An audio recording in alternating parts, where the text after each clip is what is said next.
I'm going to start the whole thing off with something that I like to call the WrestleMania MVP. This is another idea that I think WWE should incorporate into the actual show. They could even get interactive and bring back a Cyber Sunday type of thing where they could let the fans vote and decide who was the MVP of both nights. And once the fans decide who this person is, then it should be announced in a segment on the Raw after WrestleMania, which then leads to a title match the following Monday night. So without further ado, my WrestleMania MVP was Femi. The road to and then actual WrestleMania, Femi proved that, and it shouldn't even be a question about it. I don't think I've ever heard the fans that loud chanting for a wrestler on his way to the ring. And I know for a fact I haven't heard that in a football stadium.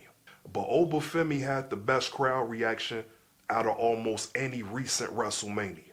A couple of episodes ago, I talked about the WWE being lucky. Maybe this is why they had WrestleMania in Las Vegas 2 years straight. Because Lady Luck is on their side, and with Femi, WWE just hit the lottery. This is a huge accomplishment, and it's a crowning moment. Not just for Femi, but for WWE. I know every executive in that company celebrated that night, and Femi was the biggest reason for that celebration. Triple H, along with a few other executives, have been in WWE since the Attitude Era. This is a time period where reactions like Femi's were a regular occurrence. I referenced one of my favorite shows, Poker Face, in the past, and I'm going to reference it one more time. It's really a good ass show. There was an episode about a band that had one hit song from their career, and they've been trying to chase that hit for 20 years. And after almost 20 years of trying to recreate any type of hit record, the leader of the band overheard her new member singing a song he wanted to introduce to the group. The exact moment she started to hear the words and the melody from her new band member, she instantly knew she had it again. Wasn't no doubt about it. This is exactly what Triple H and every other executive felt backstage at WrestleMania. They got it. My only thing is, can they keep it? Even in the actual match, Femi is different. Brock Lesnar ran into Femi 2 times, which to my eyes seemed like he ran full force both times, especially the second time.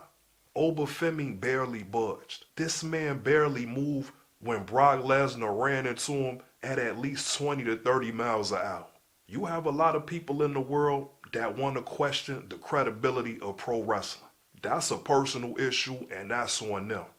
But even if you feel that way, when you see Brock Lesnar collide with another human being at that speed and at that force, and the opponent isn't fazed by it, that's something that you have to give credit for, whether you're a fan or not. Because how in the hell can you fake that? Let Brock Lesnar's big ass run into you 10 miles an hour and see if you gonna stand still. And the match was on point. It wasn't long, and it was straight to the point, the way that I envisioned it. I just didn't expect that Brock Lesnar would put over Femi the way that he did. After the sequence that I just talked about, Brock Lesnar had to go to the outside of the ring and rethink his life. Brock Lesnar was on the outside of the ring making a business decision. The beautiful part about adding that detail, Brock Lesnar actually left his boots in the ring, almost teasing the fact that he's retired from WWE. And he did the entire curtain call. For the first time in his career, Brock Lesnar became human. He waved at the fans, got emotional, hugged Paul Heyman, really looked sincere and genuine. In my opinion, Brock Lesnar really did go the extra mile in passing the torch to Femi. I said that this is the first sign of human life within Brock Lesnar. To me, this is also the first time Brock Lesnar has ever passed the torch. Most of the time, if a wrestler is blessed enough to have the torch passed to them, it's only one time. I felt like Brock Lesnar has had a couple of torches passed to him. One being The Rock and one being The Undertaker when he took his first loss at WrestleMania. Key and critical. Those are key and critical moments for Brock Lesnar.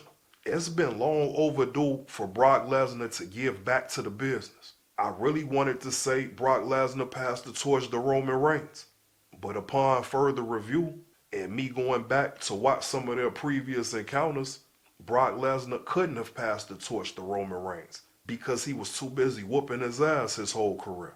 To me, this is the only time in Brock Lesnar's career where he's really shown up for his opponent in this way. I'm not saying Brock Lesnar has never let anybody else shine, but we haven't seen him help create a superstar the way that we saw him do with Femi, even in the build-up to WrestleMania. We just haven't seen it. And if you saw it, then let me know. I just talked about how Femi did 2 no-sales. And then after that, Brock took a couple of minutes to put on a show and show that he didn't know what to do with Femi. He's tripling down on putting over Femi. And just the way that Femi is ready for the moment. That's what inspires me so much watching these people become stars. These new stars are fearless going out to this ring. This is WrestleMania with about 50,000 people. Even veteran wrestlers that have been there for a decade plus, they still get a little bit caught off guard when they really look out into the sea of fans that is WrestleMania. So imagine you just being on the main roster for 3 months, and this being your first WrestleMania, and really your first match on the main roster. Maybe Femi had a couple of tune-up matches here and there. That's possible. But his match versus Brock Lesnar was the only real match Femi has had since he's been called up. And that's no shots at whoever he might have had a match with. So for all intents and purposes, for me, WrestleMania was Femi's first main roster match. Take all of these things into consideration and try to put yourself in those shoes. I know people right now, as of this day, that don't feel comfortable speaking in front of crowds. And when I say crowd in these situations, I'm talking about a gathering of at least 20 people or more. We watched Femi be a new wrestler on this stage, and he walked that shit down. Literally. I'm a little bit sick of the strut, but I'm not here to nitpick right now. But on second thought, maybe I am. Because Femi shouldn't have to strut all the way to the ring. It has to be a halfway point where he does a new ritual and then he proceeds to the ring as normal. Let's not make this strut awkward moving forward, because WWE likes to pontificate on things like this. Halfway down the aisle, he needs to have some new pose, some new gesture, some new ritual, and then he's able to go to the ring like a normal human being. But all in all, this was a magical moment. Being able to witness situations like this is the entire reason that I'm here talking to y'all right now.